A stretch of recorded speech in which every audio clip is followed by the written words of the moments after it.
सर्व राजकीय स्थिती अधिवेशनाच्या पार्श्वभूमीवर महाविकास आघाडी म्हणून बैठकीनंतर मान्य भास्कररावजी जाधव साहेब, मान्य जयंत पाटील साहेब, मान्य बंटी पाटील साहेब, अनिल परब साहेब, सुनील प्रभू, जितेंद्र आव्हाड साहेब सगळे उपस्थित आहेत. मी मला छोट्या पत्रकार परिषदेला भास्करराव जाधव साहेबांना विनंती करतो की आपण त्या पत्रकार परिषदेत संबोधित करावे. उपस्थित सर्व पत्रकार बांधवांनो, भगिनींनो, आपणा सर्वांचं स्वागत तर झालेलंच आहे. महाविकास आघाडीची सगळी प्रमुख नेते मंडळी या ठिकाणी आपल्या सर्वांच्या पत्रकार परिषदेला या ठिकाणी उपस्थित आहे, सामोरे देखील जाणार आहे. आपणा सर्वांना माहित आहे की पावसाळी अधिवेशन हे आता 22 जून पासून म्हणजे उद्या पासून सुरू होणार आहे. आणि ह्या 22 जूनला होणाऱ्या अधिवेशनाच्या पूर्वसंध्येला नेहमीच्या पद्धतीप्रमाणे, रीतिरिवाजाप्रमाणे आपण एकत्रितपणे भेटतो आहोत. आपण या ठिकाणी चर्चा संवाद करणार आहोत. आम्ही सगळी मंडळी सुरुवातीलाच तुम्हा सर्वांना विनंती करतो की आपल्या सर्वांच्या समोर महाराष्ट्राची उच्च परंपरा आहे. हा महाराष्ट्र देशामधील सर्व राज्यांमध्ये प्रगत महाराष्ट्र म्हणून, त्याचबरोबर कायदा सुव्यवस्थेच्या दृष्टीनं आणि नवनवीन योजना ह्या देशासमोर ठेवण्यामध्ये महाराष्ट्र हा नेहमी पहिल्या क्रमांकाचा राहिलेला आहे. जगामधील कुठलीही गुंतवणूक आली तरी ते गुंतवणूकदार महाराष्ट्रालाच प्रथम पसंती देत होते. हाही गेले कित्येक वर्षांचा महाराष्ट्राचा इतिहास आहे, हे आपल्या सर्वांना माहित आहे. आज आपल्या सर्वांच्या समोर महत्वाची आमची भूमिका ही आहे की नेहमीच्या पद्धतीप्रमाणे राज्याचे मुख्यमंत्री श्रीयुत देवेंद्रजी फडणवीस यांनी आम्हा सर्वांना चहापाना करता आमंत्रित केलेलं आहे. आणि या चहापानाला न जाण्याचा आम्ही निर्णय घेतलेला आहे. अर्थात तुमच्यासारखे पत्रकार मित्र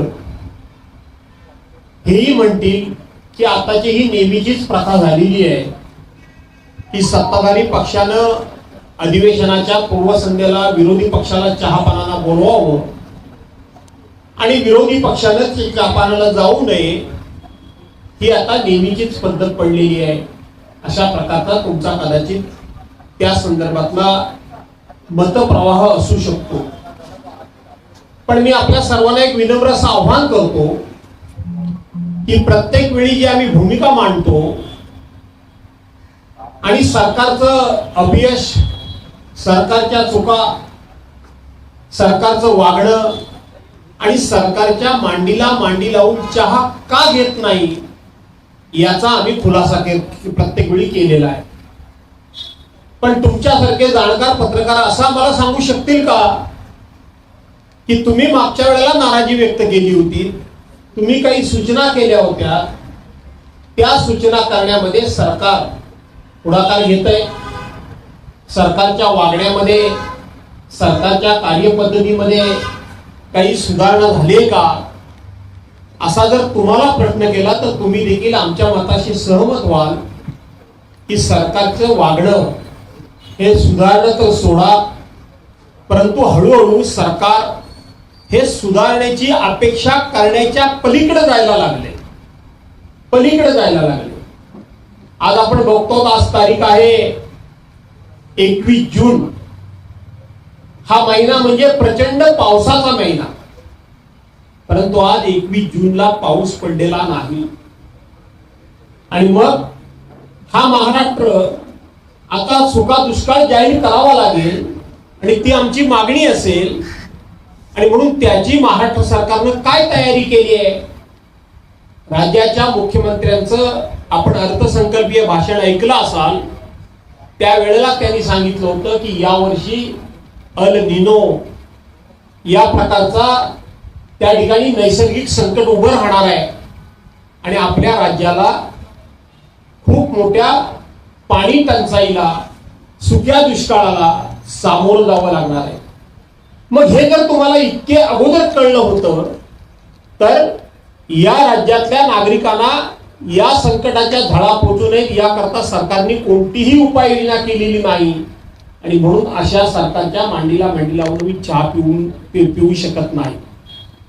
त्याचबरोबर शेतकऱ्यांना हमीभाव देण्याचा शब्द या सरकारने दिला होता. मग तो कांदा उत्पादक असेल, तो आंबा उत्पादक असेल, तो ज्वारी बाजरी उत्पादक असेल, तो गहू असेल, केळी असेल, ऊस असेल, द्राक्ष असतील, या सगळ्या प्रकारच्या डाळिंब असतील, सगळ्या प्रकारच्या शेतकऱ्याच्या शेतमालाला या सरकारनं हमीभाव देण्याचं जाहीर केलं होतं. पण या सरकारनं त्या संदर्भातला एका शब्दानं सुद्धा आपण जर बघितलं तर भाष्य केलेलं नाही. आणि मग सरकार आता काय गोंडा मिरवणार आहे की आम्ही शेतकऱ्यांना कर्जमाफी दिली, प्रत्येक शेतकऱ्याचं 2 लाख रुपयापर्यंत कर्ज हे माफ केलं असं सांगणार आहेत. परंतु मागच्या वेळेप्रमाणेच हेच ते मुख्यमंत्री आणि हेच ते सरकार त्यांनी जी कर्जमाफी केली होती ती कर्जमाफीचा लाभ अजूनही त्यावेळच्या शेतकऱ्यांना मिळालेला नाही. हे 4 दिवसापूर्वी सरकारनं मान्य केलेलं आहे. त्यानंतर अतिशय अल्पावधी करता या राज्यामध्ये उद्धव बाळासाहेब ठाकरे यांच्या नेतृत्वाखाली महाविकास आघाडीचं सरकार आलं. त्यावेळेला सुद्धा उद्धव बाळासाहेब ठाकरे यांच्या नेतृत्वाखाली महाविकास आघाडीनं या महाराष्ट्राच्या शेतकऱ्यांची कर्जमाफी केली होती. असा एक तरी शेतकरी या क्षणापर्यंत आपल्याकडे तक्रार घेऊन आलाय का की त्यावेळची कर्जमाफी आम्हाला मिळाली नाही, अशी तक्रार अजिबात कोणाची नाही. या सरकारची नीतिमत्ता तशी आहे. हे सरकार म्हणजे बदमाशांचं सरकार आहे. ऐन निवडणुकीच्या तोंडावर 2,53,00,000 महिलांना आम्ही भगिनींना 1,500 रुपयाची भाऊबीज देतो आहोत, आरती देतो आहोत, त्यांच्या खात्यामध्ये 1,500 रुपये आम्ही टाकतो आहोत असं सांगितलं. आणि आता तुम्ही बघितलं की ह्यांची नियत खराब आहे. त्यावेळेला सरसकट सगळ्या महिलांचे फॉर्म भरून घेतले. 1,500 रुपये मिळतात म्हणून महिलांनी यांना भरभरून मतं दिली. आणि आता हळूहळू सरकार ही योजना आता बंद करण्याच्या मागे लागलेलं आहे. आणि ही बंद करत असताना आज 81 लाख महिलांचं त्यांनी वेगवेगळी कारणं काढून त्या ठिकाणी महिना 1,500 रुपये देण्याचं बंद केलंय. अरे त्यावेळेला 81 लाख महिलांची सरसकट मतं घेताना तुम्हाला लाजा वाटल्या नाहीत आणि आज मात्र तुम्ही यांची सरसकट 81 लाख महिलांचं 1,500 रुपये तुम्ही बंद करतात. हे सरकार किती लबाड आहे त्याचं ही उत्तम उदाहरण आहे. 15,000 पुरुषांच्या नावावर त्या ठिकाणी 1,500 रुपये गेले. म्हणजे महिला आणि पुरुष यातला फरक फॉर्म भरून घेणाऱ्यांना समजत नव्हता. मला असं वाटतं फॉर्म भरून घेणाऱ्यांवर केलेल्या चुकीबद्दल त्यांच्यावर कारवाई झालीच पाहिजे. 81 लाख महिला या आता अपात्र ठरणार आहेत. त्या कोणामुळे ठरणार आहेत त्यांच्यावर कारवाई झालीच पाहिजे. पण ते करत असताना याची जबाबदारी राज्यकर्ते म्हणून शासनकर्त्यांवर नक्की येते. आणि म्हणून महाराष्ट्रातल्या जनतेनं भगिनींनी आपला विश्वासघात केलेल्या ह्या भावांना योग्य तो धडा शिकवावा असा मी आपल्या माध्यमातून या ठिकाणी आव्हान देखील करतो. 10 लाख तरुणांना मुख्यमंत्री युवा प्रशिक्षण कामामध्ये गुंतवलं. आज रेकॉर्ड आहे. गेल्याच अधिवेशन मध्ये नागपूरमध्ये या राज्याचे एक प्रमुख मंत्री जाहीरपणे सांगतात की होय 10 लाख लोकांना आम्ही कायम त्या ठिकाणी सरकारी नोकरीमध्ये सामावून घेणार आहोत. निवडणुकीच्या तोंडावर अशा लोकांना फसवलं, विश्वासघात केला. 24 ऑक्टोबर 2024 एक GR काढला आणि त्या ठिकाणी NRHMच्या स्कीम मध्ये जे कोणी कर्मचारी काम करत होते त्यांना आम्ही कायम करू अशा प्रकारचा लेखी GR त्या खात्याच्या मंत्र्यांनी काढलाय. आणि त्यांची मतं घेऊन आज त्यांना सांगतात की आम्ही तुम्हाला फक्त आणि फक्त प्रशिक्षणार्थी म्हणून 6 महिन्याची मुदत दिली होती, आणखीन 6 महिन्याची मुदत दिली, आता विषय संपला म्हणून सांगतात. अशा पद्धतीनं प्रत्येकाचा विश्वासघात करण्याचं काम हे सरकार करतंय. त्या सरकारबरोबर चहापानाला आम्ही जावं असं तुमचं मत आहे? त्या सरकारच्या बरोबर चहापानाला जाण्यात काही अर्थ नाही. माझे बाकीचे सहकारी बोलतील, बोलण्यासारखे 100 विषय आमच्या जवळ आहेत. माझ्याजवळच कशाला, तर सर्वसामान्य नागरिकाजवळ हे विषय आहेत. आपल्याला माहित आहे या महाराष्ट्राची कायदा आणि सुव्यवस्था ही पार रसातळाला गेलेली आहे. 2014 पासूनचा या महाराष्ट्रातलं कायदा आणि सुव्यवस्थेचं रेकॉर्ड काढून बघा. 2014 पर्यंत या महाराष्ट्राचे पोलीस हे स्कॉटलंडच्या पोलिसांची बरोबरी करू शकतात असं आम्ही अभिमानानं सांगत होतो, महाराष्ट्र सांगत होता.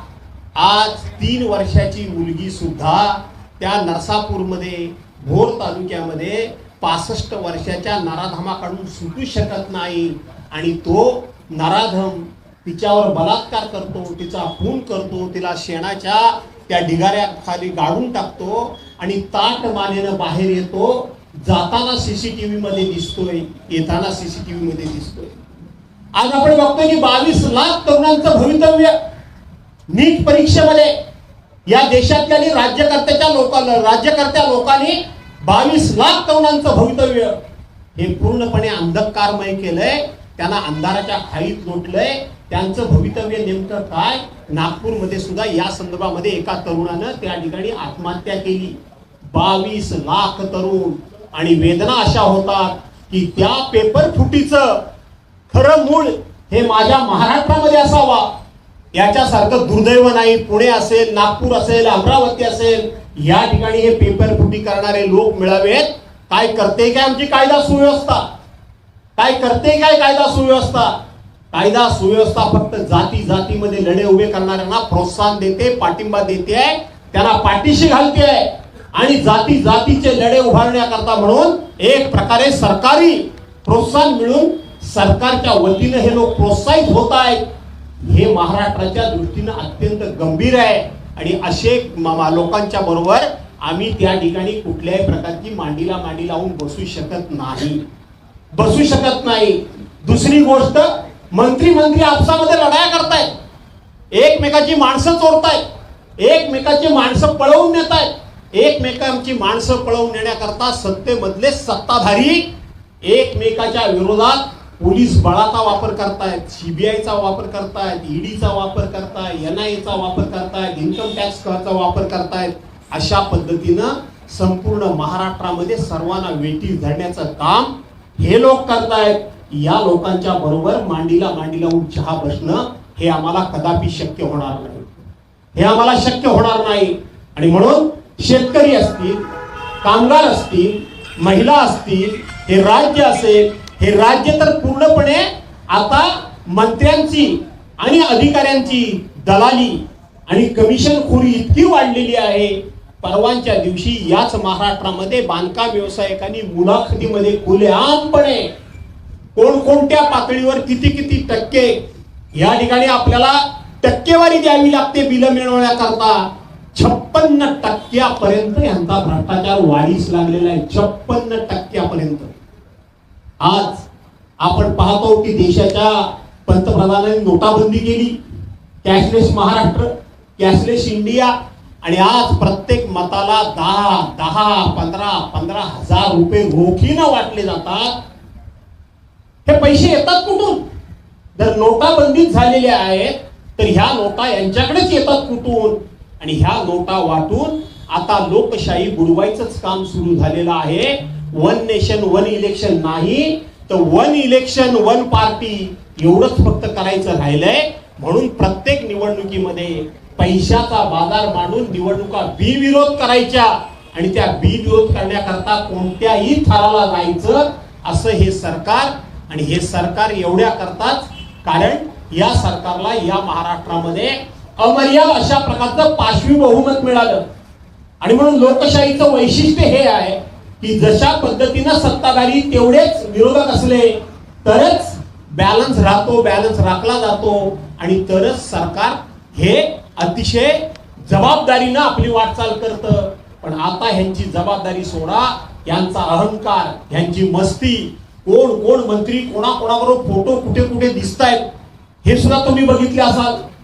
ते फोटो खरे की खोटे, दुसऱ्यावर आरोप करताना प्रत्येक गोष्ट मात्र खरीच आहे असा आरोप करायचा आणि आपल्यावर मात्र कटोकट आरोप जर झाला तर ते सगळं खोटच आहे, मीच कसा धुतल्यात आणल्यासारखा आहे हे दाखवण्याचा काय प्रयत्न करतोय काही मंडळी करतायत. आणि म्हणून भ्रष्टाचारात गुंतलेले, चारित्र्य नसलेले, त्याचबरोबर राज्याचं देशाचं हित ज्यांना कळत नाही, शेतकऱ्यांचं दुःख ज्यांना कळत नाही, महिलांचा आक्रोश ज्यांना समजत नाही, तरुणांची वणवण ज्यांना कळत नाही, अशा सरकारबरोबर आम्ही चहा पानाचा कार्यक्रम न करण्याचा निर्णय घेतलेला आहे. हे तुमच्या मार्फत समस्त महाराष्ट्राला कळावं अशा भावनेतून आपल्या सर्वांना बोलवलेलं आहे. आम्ही आमचं पत्र लिखित स्वरूपामध्ये हे राज्याच्या मुख्यमंत्र्यांना पाठवणार आहोत, कारण त्यांच्याकडून देखील लिखित स्वरूपाचं आम्हाला निमंत्रण आलेलं आहे, हे आम्ही मान्य करतो. आणि त्या संदर्भामध्ये आम्ही फक्त तुमच्यासमोर मुद्दे ठेवलेले आहेत. माझे सहकारी बाकीचे सुद्धा मुद्दे अन्य ठेवतील, ते मुद्दे ठेवलेले आहेत. तुम्हाला लिखित स्वरूपामध्ये पत्र सुद्धा आमचं म्हणणं जे आहे मुख्यमंत्र्यांना आम्ही पत्र पाठवलेलं आहे ते सुद्धा आम्ही देणार आहोत. आणि त्याचबरोबर उद्याच्या अधिवेशनामध्ये आम्ही तुम्हाला मुद्दे दिलेले आहेत, त्या सर्व मुद्द्यांची लढाई महाराष्ट्राच्या विधिमंडळाच्या, विधानसभा असेल, विधान परिषद असेल, त्या विधिमंडळाच्या फ्लोअरवर आम्ही संख्येनं जरी असलो तरी सुद्धा आम्ही ते जोरदारपणे मांडणार आहोत. आज महाराष्ट्राच्या विधिमंडळाची, खास करून विधानसभेची पूर्णपणे त्या ठिकाणी बेअब्रू झालेलीच आहे. कुठल्याही प्रकारे लोकशाही मार्गाने विरोधकांना बोलूच द्यायचं नाही, कारण विरोधक बोलले तर आपलं पाप हे सगळ्यांच्या समोर येईल. आम्ही संख्येनं किती आहोत यापेक्षा त्यांची पाप इतकी मोठी आहेत, तर आम्ही संख्येनं कमी असलो तरी त्यांची पाप आम्ही वेशीवर टांगू याची त्यांना भीती असल्यामुळे ते आमच्यासारख्या लोकांना बोलू देत नाही. पण ठीक आहे, आम्हाला जी भूमिका महाराष्ट्रातल्या जनतेनं दिलेली आहे ती आम्ही प्रामाणिकपणे वटवण्याचा त्या ठिकाणी प्रयत्न करणार आहोत. एवढंच तुम्हाला सांगतो. यानंतर आमचे सहकारी बोलतील हे सांगून मी या ठिकाणी थांबतो. धन्यवाद. मला माहिती आहे जयंतराव घेणार नाही. आजच्या चहा पानावर बहिष्कार टाकत असताना भास्करराव जाधव साहेबांनी अनेक मुद्दे आपल्यासमोर मांडलेले आहेत. आज राज्यातली अवस्था आणि राज्याची परिस्थिती, महायुतीच्या 3 भावकीचा वाद एवढा चालू आहे की वाटणी कुणाला मिळणार याच्यावर वाद चालू आहे. 13 कोटी जनतेचा याला पडलेला नाही अशी अवस्था या राज्याची झालेली आहे. शेतकरी कर्जमाफी असू दे, कॉन्ट्रॅक्टरांचे 56% कमिशनचा अधिकृतपणे या ठिकाणी दावा जो कॉन्ट्रॅक्टरांनी केला की 56% कमिशन दिल्याशिवाय बिलं निघत नाही, ही वास्तवता. आणि दुसऱ्या बाजूला कॉन्ट्रॅक्टर देणेदारांचे पैसे नसताना 1,05,000 कोटीचा शक्तीपीठ महामार्ग हा या 12 जिल्ह्याच्या भूखंडीवर बांधणं, शेतकऱ्यांना उद्ध्वस्त करणं, अशा पद्धतीचा कारभार या राज्यामध्ये सुरू आहे. मध्यमवर्गीयांना महागाईचा चटका बसतोय, पेट्रोल डिझेलचा दणका सामान्य माणसाला या ठिकाणी बसतोय. मुंबई सारख्या शहरामध्ये 1 कोटी लोक मेट्रो, बस या सगळ्या व्यवस्थेतून या ठिकाणी जात आहेत. ती व्यवस्था सक्षम होताना आपल्याला या ठिकाणी दिसत नाही. किंबहुना महागाईच्या फटक्यामुळं मध्यमवर्गीयचं जे काही गणित आहे महिन्याचं ते पूर्णपणे बिघडलेलं अशी अवस्था आहे. MPSCच्या परीक्षा रखडलेल्या आहेत, मुंबई विद्यापीठाचे पेपर फुटलेले आहेत. एकूणच राज्याचा कारभार महायुतीच्या 3 भावक्यांमध्ये बघितला तर मी मगाशी म्हणलं तसं वाटणी कुणाला मिळणार याच्यासाठी वाद चालला. गृह खात्याचा कारभार बघितला तर महिलांच्या वरचे अत्याचार असेल, हत्या असतील, दंगे असतील, NCRBच्या रिपोर्टमध्ये हे आकडे वाढलेले आपल्याला देश पातळीवर या ठिकाणी दिसत आहेत. दुसऱ्या बाजूला कायदा आणि सुव्यवस्था एवढा सक्षम आहे की मंत्र्यांना मारहाण होऊन त्यांचे जिल्हा परिषद सदस्य त्यांच्या समोर घेऊन जातात आणि मंत्री काय बोलत नाही. गृह खातं किती सक्षम आहे की मंत्र्याच्या ताब्यातले 2 जिल्हा परिषद सदस्य घेऊन जातात. हा कायदा आणि सुव्यवस्थेचं उदाहरण ह्याच्यापेक्षा महाराष्ट्रामध्ये कुठलेही मोठे या ठिकाणी असणार. आणि म्हणून अनेक जे मुद्दे आहेत की ज्या मुद्द्यामुळे हे सरकार जे आज कारभार करते ते फेल गेलेलं आहे.